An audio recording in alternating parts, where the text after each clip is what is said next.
গুলোকে বন্ধ করে দিবে। দিন শিক্ষার মুসলমানদের প্রাণকেন্দ্র মাদ্রাসাগুলোকে শত শত বছরের দিন শিক্ষার কোরআন এবং হাদিস শিক্ষার প্রাণকেন্দ্র সেই মাদ্রাসাগুলোকে ভেঙ্গে বুলডোজার দিয়ে চুরমার করে দিবে। এতে মুসলমানদের কোনো আসে যায় না, তাদের মনের মধ্যে কোনো রেখাপাত ঘটে না। মুসলমান একটা যদি কোনো হিন্দুর উপরে একটু থাপ্পড় লাগায়, সারা পৃথিবীর কাফেররা মুসলমানদের বিরুদ্ধে এক হয়ে যায়, তখন মুসলমান জঙ্গি। আজকে ভারত মুসলমানদেরকে পুরাই মারতেছে। ভারত আজকে মুসলমানদেরকে একেবারে প্রকাশ্যে সকলের সামনে মা বোনদেরকে উলঙ্গ করে তাদের সতীত্ব হরণ করতেছে, নির্বিচারে গুলি চালিয়ে হত্যা করতেছে। এটার নাম সন্ত্রাসী না। যদি আমার দেশের কোনো হিন্দু ভাইকে যদি খালি একটা থাপ্পড় লাগানো হয়, এটা জঙ্গিদের আক্রমণ, সন্ত্রাসী বলে মুসলমানদেরকে আখ্যায়িত। শুধু পলাশবাড়ির এই মূর্তির বিরুদ্ধে আমাদের কিছু সংখ্যক মুসলমানরা প্রতিবাদ মিছিল করেছে, তাই এই দেশের হিন্দুরা ফুঁসে উঠেছে। বলে কি, এই মুসলমান জঙ্গিদেরকে কে সাহস দিল আমরা মূর্তি বানাবো? তোরা মূর্তি বানা, তোরা যে এতদিন মূর্তি পূজা করিস, আমরা কি বাধা দিয়েছি? মূর্তি থাকবে তোদের মন্দিরে, রাজপথে মূর্তি কেন? কিসের অশনি? এটা সাম্প্রদায়িক দাঙ্গা সৃষ্টি করার জন্যে, এই দেশের যুদ্ধ বাঁধানোর জন্যে, আমাদের রংপুরকে ভারতের তত্ত্বাবধানে নেওয়ার জন্যে নীল নকশার একটা বহিঃপ্রকাশ। আমাদের দেশের মধ্যে একজন ভারতীয় হাই কমিশনার আইসা বলতেছে, ভারতে আছে 140 কোটি জনগণ, বাংলাদেশে হলো 20 কোটি জনগণ, সুতরাং আমরা সবাই মিলে 160 কোটি জনগণ, আমাদের তো আর কোনো মাঝখানে বিভেদ থাকা উচিত না। উদ্দেশ্য কি? তোমরা 140 কোটি রয়েছ, থাকো, তোমাদের উপরে তো আমাদের কোনো হস্তক্ষেপ নেই। আমরা আমাদের 20 কোটি জনগণ নিয়ে এই 92% মুসলিম এই দেশের মধ্যে আমরা সৎসাহস নিয়ে এই শাহজালালের ভূমিতে, শাহপরানের ভূমিতে আল্লাহু আকবারের আযান যে দেশের এক কর্নার থেকে শুরু হয়ে অন্য প্রান্তে গিয়ে শেষ হয়, এই আল্লাহু আকবারের ধ্বনির সেই আওয়াজ নিয়েই এই দেশ চলবে। কোন রামবামের মূর্তি দিয়া এই দেশ চলবে না। তোমরা আমাদেরকে ভারতের সাথে মিলাইতে চাও কিনা? কথা বলেন। আজকে ভারতের মধ্যে আমাদের মুসলমানদের কত পার্সেন্ট ওরা প্রশাসনিক সেই দপ্তরিক বিষয়ে তারা চাকরি পায়? এমনও সময় ছিল যখন মুসলমানদেরকে কোনো চাকরি দেওয়া হতো না। আজও আমাদের দেশের বড় বড় সেক্টরগুলির মধ্যে কোনো মুসলমান দায়িত্বশীল নাই। ওরা ভারতীয় সেই হিন্দু গোষ্ঠীরাই, তারাই বসে রয়েছে ওই চেয়ারগুলির মধ্যে। আমাদের পত্রিকার মধ্যে একবার সেই দিয়েছিল যে তদন্তের রিপোর্ট, যে আমাদের এই দেশের সচিবালয়ে কতজন হিন্দু আছে অফিসার, যারা এমনকি শিক্ষা কমিশনের মধ্যেও 17 জনের মধ্যে প্রায় 13 জনেই হলো বিধর্মী হিন্দু। ওরা আমাদের দেশকে কি করতে চাচ্ছে? আল্লাহর হাবিব সাল্লাল্লাহু আলাইহি ওয়াসাল্লাম মুহররম মাসে মদিনায় গিয়ে দেখলেন ইহুদিরাও 10 তারিখে রোজা রাখে। আল্লাহর হাবিব সাল্লাল্লাহু আলাইহি ওয়াসাল্লাম বলেন যে আমি চাই ইহুদিদের বিরোধিতা করতে ইবাদতের মধ্যেও, শুধু তাদের আদর্শে নয়, আদর্শে তো আছেই, তাদের মতো চুল রাখা যাবে না, তাদের আদর্শকে লালন করা যাবে না। লাকাদ কানা লাকুম ফি রাসূলিল্লাহি উসওয়াতুন হাসানাহ লিমান কানা ইয়ারজুল্লাহ ওয়াল ইয়াউমাল আখির। আল্লাহ তাআলা বলেন, এই দুনিয়ার বান্দারা শুনে রাখো, আমার হাবিব মুহাম্মদুর রাসূলুল্লাহ সাল্লাল্লাহু আলাইহি সাল্লামের মধ্যেই রয়েছে তোমাদের আদর্শ, উত্তম আদর্শ, মুক্তির আদর্শ, নাজাতের আদর্শ, জান্নাতি আদর্শ, সম্মানের আদর্শ একমাত্র রয়েছে তোমাদের নবী মুহাম্মদ জানালেন। কারণ ইসলামের নববর্ষ উদযাপন নাই। ডিসেম্বর মাস শেষ হলে 1 জানুয়ারির রাত্রে, 30তম ডিসেম্বরের রাত্রে, দিনগত রাত্রে যে বছর, নতুন বছরের উদযাপন হয়, আর বাংলা 1 বৈশাখের পান্তাভাত আর ইলিশ মাছ দিয়ে যেভাবে নববর্ষের উদযাপন হয়, ইসলামী নববর্ষের উদযাপন আমাদের মধ্যে নেই, আমরা করি না, জানি না, আর এর কোনো রূপরেখাও ইসলামে দেওয়া হয় নাই।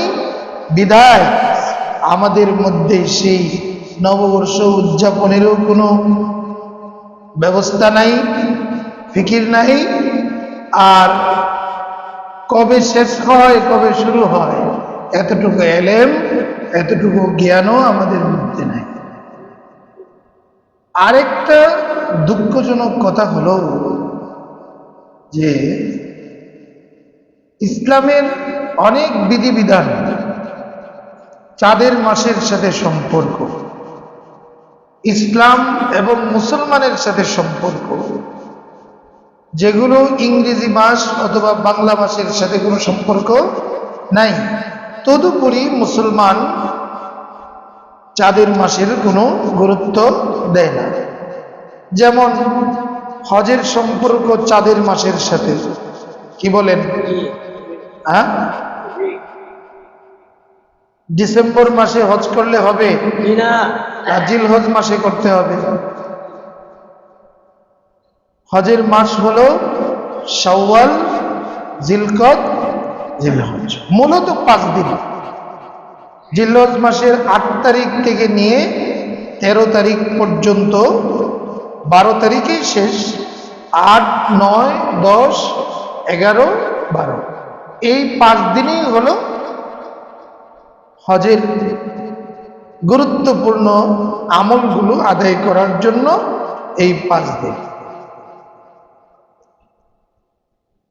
মেরে ভাই দোস্ত, আরবি এই হিজরি সনের প্রথম মাস মুহররম মাস। এই মুহররম মাস থেকে কেন শুরু করা হলো? এই মুহররম মাসের গুরুত্ব কি?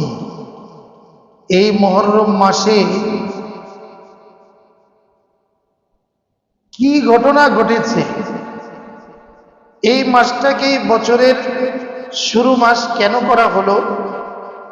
আমি আগেই বলেছি, মুহররম মাস, সফর, রবিউল আউয়াল, এগুলো জাহিলিয়াতের যুগ থেকে এগুলোর নাম ছিল, এই মাসগুলো ছিল।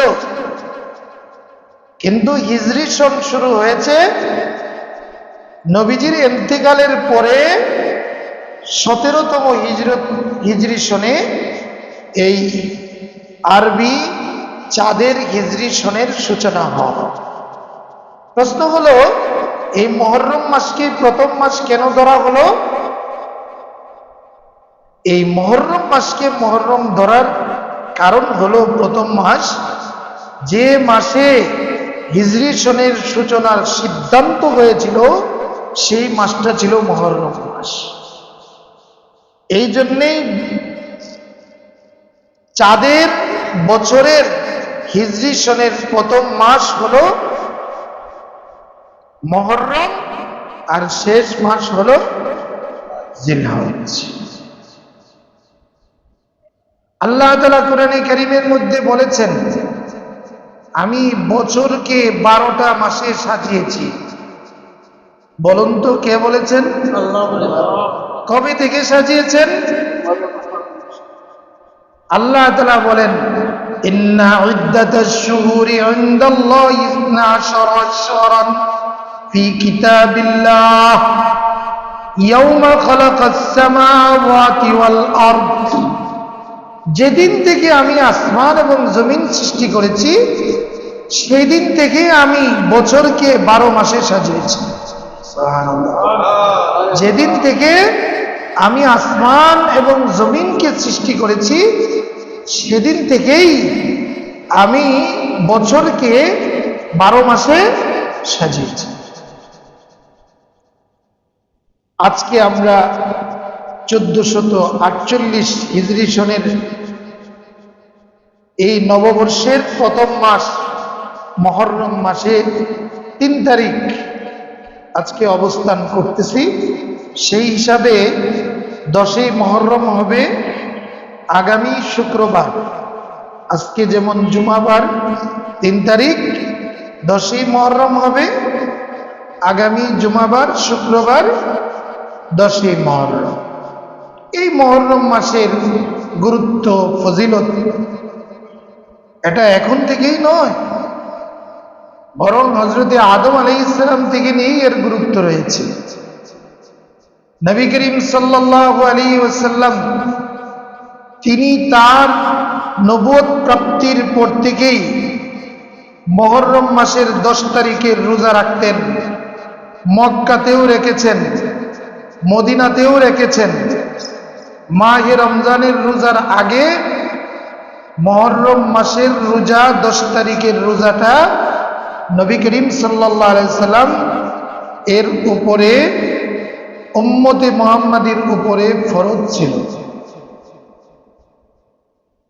মাহে রমজানের রোজা যখন ফরজ করা হয় তখন মুহররমের রোজার ফরজিয়ত আল্লাহ তাআলা উঠায় নিয়ে গেলেন।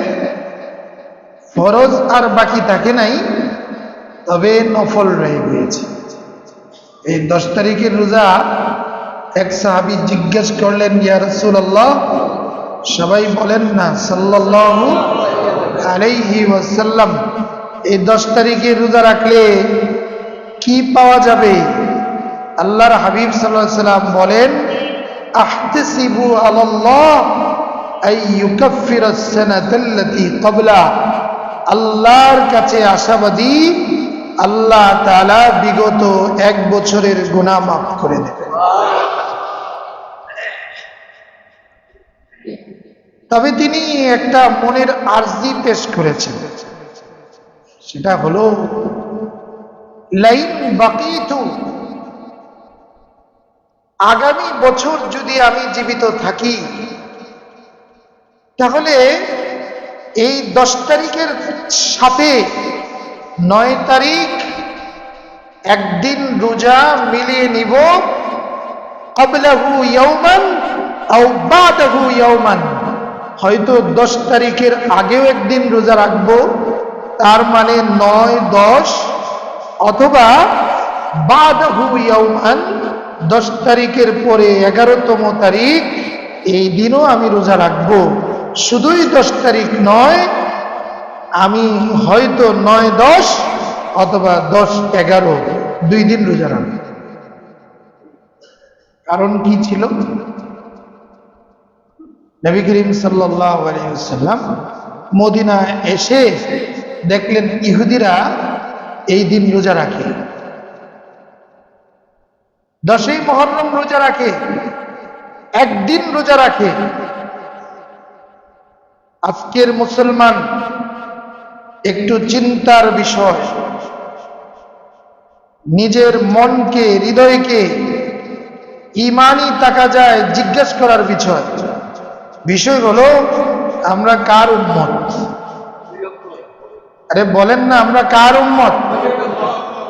আমরা আকায়ে নামদার তাজদারে মদিনা মুহাম্মদ আহমদ মুস্তাফা সাল্লাল্লাহু আলাইহি ওয়াসাল্লামের উম্মত। আমরা কোনো ইহুদিদের উম্মত নই, আমরা কোনো নাসারা খ্রিস্টান তাদের আদর্শে লালিত কোনো জাতি নই। আমরা মুহাম্মদুর রাসূলুল্লাহ সাল্লাল্লাহু আলাইহি সাল্লামের আদর্শে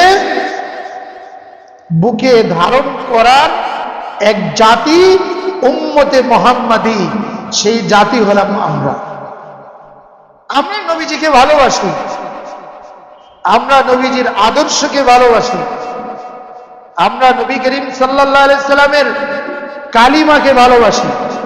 কথা বলেন না কেন? আমরা ভালোবাসি আমার ঘরের উপরে কালিমা লা ইলাহা ইল্লাল্লাহর পতাকা, এটা উড্ডীয়মান হবে, এটাকে আমরা ভালোবাসি। আমরা কোনো বেঈমান বিধর্মীকে ভালোবাসি না। এটা হবে মুসলমানের পরিচয়, উম্মতে মুহাম্মাদির পরিচয়।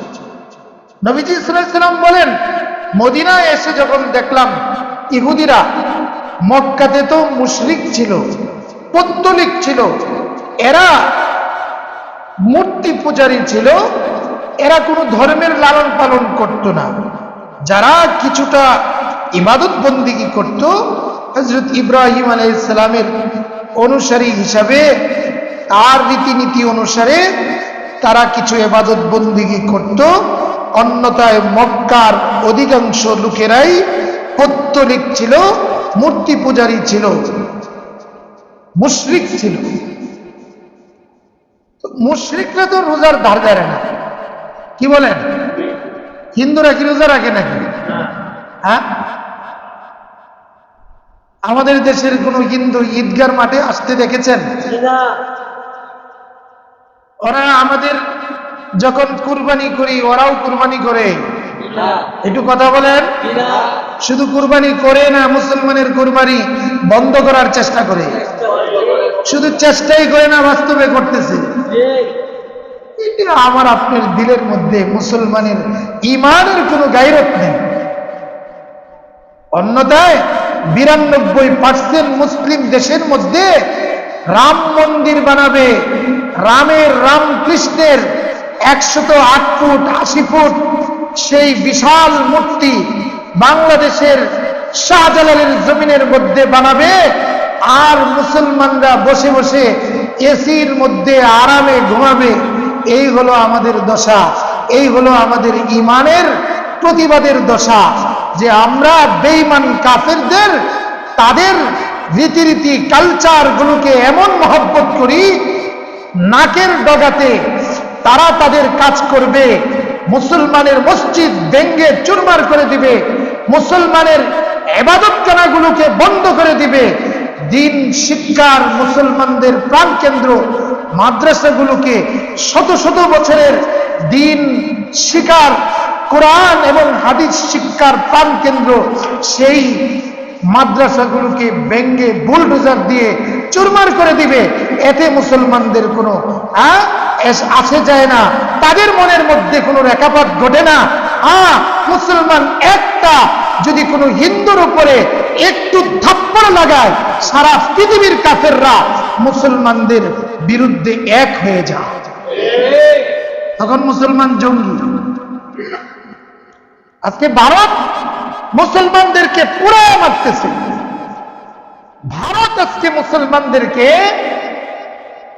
একেবারে প্রকাশ্যে সকলের সামনে মা বোনদেরকে উলঙ্গ করে তাদের সতীত্ব হরণ করতেছে, নির্বিচারে গুলি চালিয়ে হত্যা করতেছে।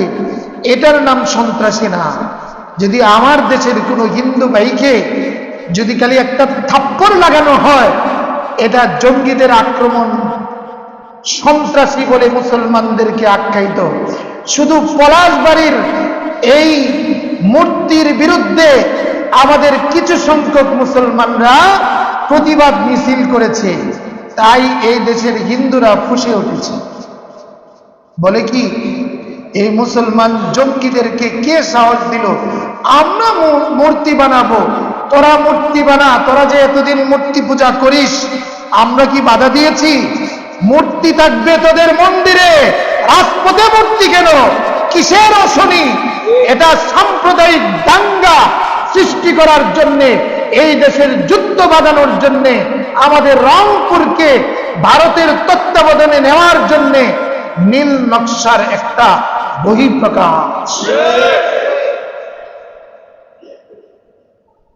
আমাদের দেশের মধ্যে একজন ভারতীয় হাই কমিশনার আইসা বলতেছে, ভারতে আছে 140 কোটি জনগণ, বাংলাদেশে হলো 20 কোটি জনগণ। সুতরাং আমরা সবাই মিলে 160 কোটি জনগণ, আমাদের তো আর কোনো মাঝখানে বিভেদ থাকা উচিত না। উদ্দেশ্য কি? তোমরা 140 কোটি রয়েছে, থাকো, তোমাদের উপরে তো আমাদের কোনো হস্তক্ষেপ নেই।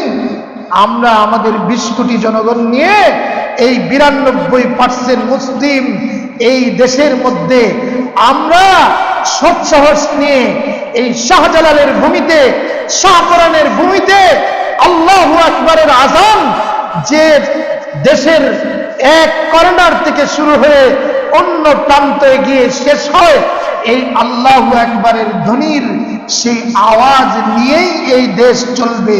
কোন রামবামের মূর্তি দিয়া এই দেশ চলবে না। তোমরা আমাদেরকে ভারতের সাথে মিলাইতে চাও কিনা? কথা বলেন। আজকে ভারতের মধ্যে আমাদের মুসলমানদের কত পার্সেন্ট ওরা প্রশাসনিক সেই দপ্তরিক বিষয়ে তারা চাকরি পায়? এমনও সময় ছিল যখন মুসলমানদেরকে কোনো চাকরি দেওয়া হতো না। আজও আমাদের দেশের বড় বড় সেক্টরগুলির মধ্যে কোনো মুসলমান দায়িত্বশীল নাই। ওরা ভারতীয় সেই হিন্দু গোষ্ঠীরাই, তারাই বসে রয়েছে ওই চেয়ারগুলির মধ্যে। আমাদের পত্রিকার মধ্যে একবার সেই দিয়েছিল যে তদন্তের রিপোর্ট, যে আমাদের এই দেশের সচিবালয়ে কতজন হিন্দু আছে অফিসার, যারা এমনকি শিক্ষা কমিশনের মধ্যেও 17 জনের মধ্যে প্রায় 13 জনেই হলো বিধর্মী হিন্দু। ওরা আমাদের দেশকে কি করতে চাচ্ছে? আল্লাহর হাবিব সাল্লাল্লাহু আলাইহি ওয়াসাল্লাম মুহররম মাসে মদিনায় গিয়ে দেখলেন ইহুদিরাও 10 তারিখে রোজা রাখে। আল্লাহর হাবিব সাল্লাল্লাহু আলাইহি ওয়াসাল্লাম বলেন যে আমি চাই ইহুদিদের বিরোধিতা করতে ইবাদতের মধ্যেও, শুধু তাদের আদর্শে নয়, আদর্শে তো আছেই, তাদের মতো চুল রাখা যাবে না, তাদের আদর্শকে লালন করা যাবে না। লাকাদ কানা লাকুম ফি রাসূলিল্লাহি উসওয়াতুন হাসানা লিমান কানা ইয়ারজুল্লাহ ওয়াল ইয়াউমাল আখির। আল্লাহ তাআলা বলেন, এই দুনিয়ার বান্দারা শুনে রাখো, আমার হাবিব মুহাম্মদুর রাসূলুল্লাহ সাল্লাল্লাহু আলাইহি সাল্লামের মধ্যেই রয়েছে তোমাদের আদর্শ, উত্তম আদর্শ, মুক্তির আদর্শ, নাজাতের আদর্শ, জান্নাতি আদর্শ, সম্মানের আদর্শ একমাত্র রয়েছে তোমাদের নবী মুহাম্মদুর রাসূলুল্লাহ সাল্লাল্লাহু আলাইহি ওয়াসাল্লাম। নবীজি বলেন, না না, ইহুদিরা একদিন রোজা রাখে, আমি যদি আগামী বছর বেঁচে থাকি 2 দিন রোজা রাখবো ইহুদিদের বিরোধিতা করতে। ও মুসলমান, তোমার নবী আমার নবী হাবিবে কিবরিয়া সাল্লাল্লাহু আলাইহি ওয়াসাল্লাম ইবাদতের ক্ষেত্রেও ইহুদিদের বিরোধিতা করেছেন। নবী সাল্লাল্লাহু আলাইহি ওয়াসাল্লাম তিনি জীবনের শেষ মুহূর্তে, মৃত্যুর আগেও বলে গিয়েছেন, তোমরা ইহুদিদের মতো কবরকে, তোমরা বিধর্মীদের মতো কবরকে, আমার কবর, নবীদের কবরকে পূজার স্থান বানাইও না, ইবাদতের স্থান বানিও না। ওরা ঈসা আলাইহিস সালামকে খোদা মনে করে, হযরতে মরিয়ম আলাইহিস সালামকে খোদার স্ত্রী বিশ্বাস করে। ইহুদিরা হযরতে উযাইর আলাইহিস সালামকে আল্লাহর বেটা মনে করে। মুসলমান একমাত্র আল্লাহ ছাড়া আর কাউকে মাবুদ মনে করে না। মেরে ভাই, এই মুহররম মাসে আল্লাহর হাবিব সাল্লাল্লাহু আলাইহি ওয়াসাল্লাম 10 তারিখে রোজা রাখতে বললেন, আর এই কথাও বললেন, আমি আগামী বছর বেঁচে থাকলে একদিন আগে অথবা একদিন পরেও রোজা রাখবো। সুতরাং মুহররমের রোজা মুসলমানের নফল রোজা, কেউ রাখলে নবীজি সাল্লাল্লাহু আলাইহি ওয়াসাল্লামের আদর্শ অনুযায়ী রাখার চেষ্টা করো। 9-10 বৃহস্পতি শুক্র অথবা শুক্র শনি 10-11। কেউ যদি বৃহস্পতি শুক্র রাখি তাহলে নবীজির 2টা সুন্নত আদায় হলো। এক তো মুহররমের রোজার সুন্নত আদায় হলো, আরেকটা হলো সোমবার বৃহস্পতিবার 2 দিন নবীজি রোজা রাখতেন, তাই বৃহস্পতিবারের রোজা আদায় হয়ে গেল।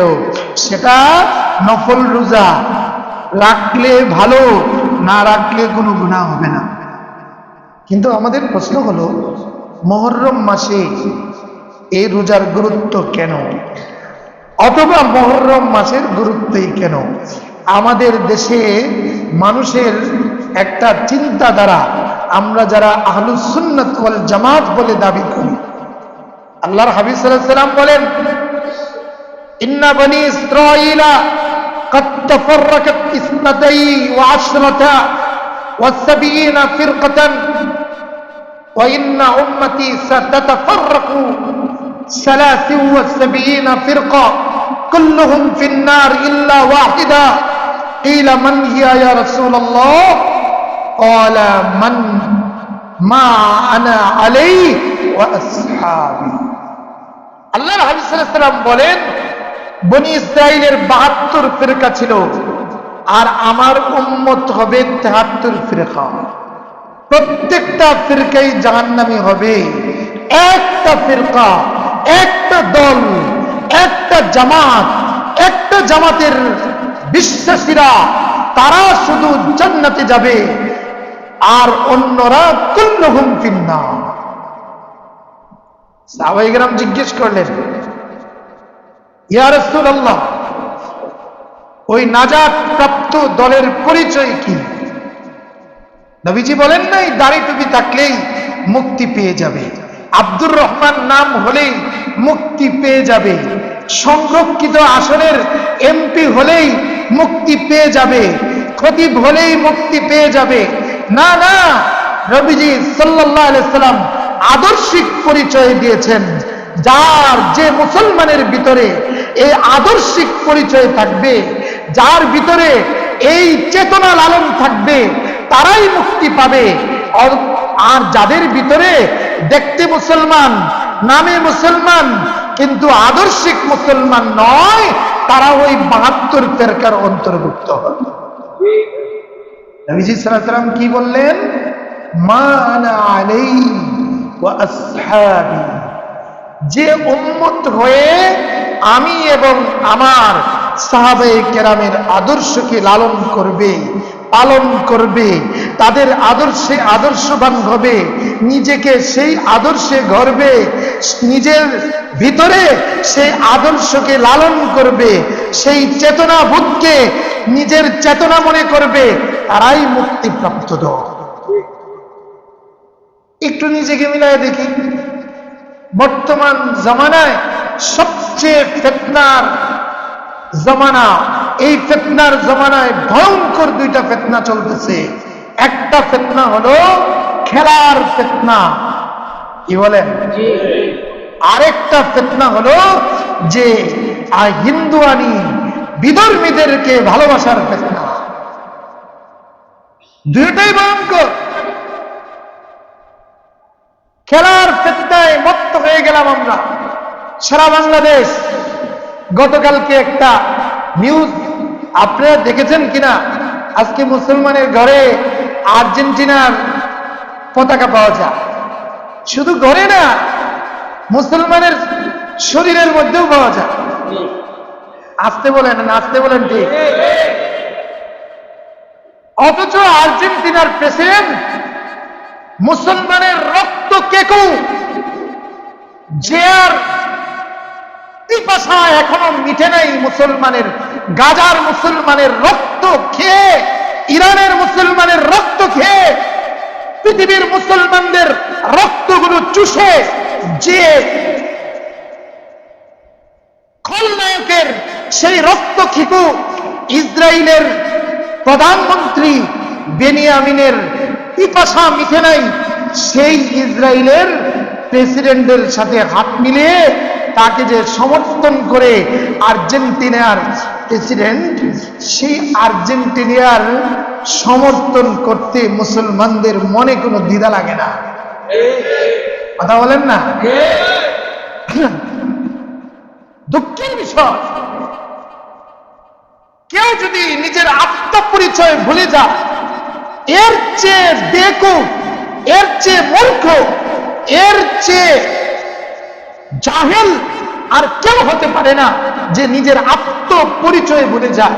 তোমার কি জানা নাই তুমি তো হাবিবে কিবরিয়া সাল্লাল্লাহু আলাইহি ওয়াসাল্লামের উম্মত? তোমার চেহারার মধ্যে সেই নবী সাল্লাল্লাহু আলাইহি সাল্লামের আদর্শ থাকবে, তোমার মাথার মধ্যে নবীজির আদর্শ থাকবে, তোমার ঘরের উপরে কালিমা লা ইলাহা ইল্লাল্লাহর পতাকা উঠবে। যাত্রাবাড়ি ফ্লাইওভারের মধ্যে কিছু মুসলিম যুবক আমাদের দেশের ঘরের গুলির মধ্যে যদি ব্রাজিলের পতাকা উড়াইতে পারে, আমরা মুসলিম সংখ্যাগরিষ্ঠ দেশ, এই দেশের মধ্যে আমরা কালিমার পতাকা উড়াবো, এটা বাধা হবে কেন? এটা লাগাইতে দেরি হয়েছে, এটা উঠাইতে দেরি হয় না। মুসলমান কোন দেশে বসবাস করে? যে দেশের পলাশবাড়ির এই মুসলিম কান্ট্রির সর্বোচ্চ একটি স্থানে রাজপথের মধ্যে, সেখানে রাম কৃষ্ণের মূর্তি বানায়, সেখানে কেউ বাধা দেয় না, সেখানে এটাকে ভেঙ্গে চুরমার করার কেউ সাহস পায় না। তাহলে কোন সাহসে আমার তোমার এই দেশের মধ্যে কালিমার পতাকা উঠবে? তোমার কোন সাহসে এই কালিমার পতাকাকে তুমি ব্রিজ থেকে, রাস্তা থেকে উঠে নিয়ে যাইবা? এই ধরনের কালো হাত ভেঙ্গে চুরমার করে দেওয়া হবে।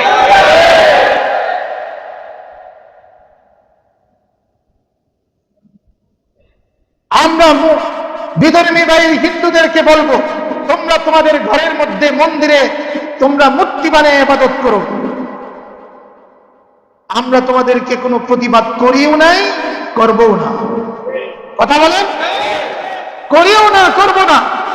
এটা এই দেশের মধ্যে প্রত্যেকেই নিজ নিজ ইবাদত করতে পারে, সমস্যা নেই। কিন্তু আমাদের দেশকে রাজপথের কিনারায় কিনারায় আর মোড়ে মোড়ে হিন্দু রাম কৃষ্ণের মূর্তি বানিয়ে, গণেশের মূর্তি বানিয়ে এই দেশকে মূর্তির দেশ বানাইবা, এটা হইতে দেওয়া হবে না। তোমাদের এই চিন্তা চেতনা বাস্তবায়ন করতে দেওয়া হবে না।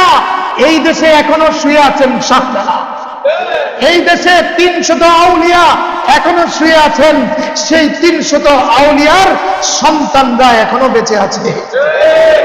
আমরা লালন করি নবীজির আদর্শ। সুতরাং আমি সরকার মহোদয়কে বলবো, এখানে এনএসআই, ডিজিএফ এর গোয়েন্দা সরকারের সংস্থার কোন লোক থেকে থাকতে পারেন, আপনাদেরকে বলবো আমরা এই ব্যাপারে কোনো ভয় করি না। আমাদের দেশ রক্ষার্থে যে কোনো ডাক আসবে, আমরা আমাদের জীবন দিয়ে হলেও আমরা আমাদের দেশকে রক্ষা করতে প্রস্তুত। আমরা আমাদের দেশকে এই ভারতের হাতে তুলে দিতে চাই না। ওদের নীল নকশা করতেছে, ওরা ওই পলাশবাড়ি দিয়ে রংপুর এলাকায় 7 সিস্টার যেটা করিডোর, যে 7 মহাদেশের সাথে ভারতের যে সংযোগ, সেটা হলো রংপুর বিভাগ দিয়ে সেই এলাকাটা। ওরা চাচ্ছে যে এই পূর্ণ রংপুর বিভাগটাকে ওরা ভারতের রাজ্যে পরিণত করে ওইখানে যারা মুসলমান বাস করবে ওদেরকে বাকি অংশের মধ্যে ঢুকিয়ে দিবে, আর ওই রংপুর বিভাগটাকে হিন্দুদের রাজ্যে পরিণত করে। মুসলমান ঘুমিয়ে আছে, একটু কান খাড়া করে। এই জন্য দুইটা বিষয় আমি আপনাদেরকে বলবো। একটা হলো খেলা, বিধর্মীদের কোনো খেলার সমর্থন মুসলমানদের জন্য জায়েজ হবে না। সুতরাং তাদের আদর্শ লালন করব না, এটা তো জোয়া, শুধু জোয়া না, ইমান নষ্টের কারণ। মুসলমান বুঝে না যে আজকে তার খেলা দেখার মাধ্যমে ইমান নষ্ট হয়ে যাচ্ছে, ওই সতর দেখা হচ্ছে। এরপরে তুমি তোমার বেঈমান লোকদের সমর্থন করে, মান তাশাব্বাহা বিকওমিন ফাহুয়া মিনহু, আল মারউ মা মান আহাব্বা, যার সাথে যার মহব্বত তার সাথে তার কিয়ামত। তুমি ব্রাজিলকে ভালোবাসো, হাসর ব্রাজিলের সাথেই হবে। তুমি তোমার সেই আর্জিনটাকে ভালোবাসো, তোমার হাসর তাদের সাথেই হবে। না না, তুমি তোমার নবীকে ভালোবাসো, নবীর আদর্শকে ভালোবাসো, তোমার হাসর নবীজির সাথেই হবে। 2 নম্বর বিষয়, বিধর্মী যারা আছে আমাদের দেশে, এদের ব্যাপারে সতর্ক থাকতে হবে। ইহুদি হোক, খ্রিস্টান হোক আর হিন্দু হোক, তারা তাদের ইবাদত করবে তাদের ইবাদতখানায়, কিন্তু আমাদের এই দেশকে রামকৃষ্ণের মূর্তি দিয়ে বানানোর স্পটটা যেন আর দেখানো না হয়। আমাদের দিকে আঙ্গুল তুলে আঙ্গুল উঠাইলে সেই আঙ্গুল ভেঙ্গে চুরমার করে দেওয়া হবে। এই জন্য এটাও সতর্ক থাকতে হবে, দাঙ্গা বানানোর জন্যে, দাঙ্গা সৃষ্টি করার জন্যে একটা উগ্রবাদী হিন্দু দল ইসকন সহ তারা চেষ্টা করতেছে। এই জন্য সরকার মহোদয়কে আমরা বলবো, আপনারা একটু সতর্ক থাকুন, সীমান্তগুলির মধ্যেও সতর্ক থাকুন। প্রয়োজনে আমাদের বিজিবি বাইরা যদি সীমান্ত রক্ষা না করতে পারে, আমরা ব্যবসা বাণিজ্য ছেড়ে, আমরা এই মসজিদের খেতাবুদের সেই গতি ছেড়ে দিয়ে আগে প্রথমে আমরা আমাদের দেশকে হেফাজতের জন্য সীমান্ত পাহারা দিতে প্রস্তুত রয়েছে। এই জন্য এই দেশে কোন ধরনের দাঙ্গা সৃষ্টি যেন না হয়, আমরা অতি উৎসাহিত হয়ে আমরাও যেন এই বিধর্মীদের উপরে কোনো আক্রমণ করতে না পারি, ধৈর্যের সাথে বুদ্ধিভিত্তিক প্রশাসনের মাধ্যমে আমরা কাজ করব। উস্কানিতে আমরা যেন মেতে না উঠি, সেই চিন্তা ভাবনা নিয়ে আমরা আমাদের দেশকে হেফাজত করি, ইমানকে হেফাজত করি। আল্লাহ আমাদের সবাইকে তৌফিক দান করুন, আমিন।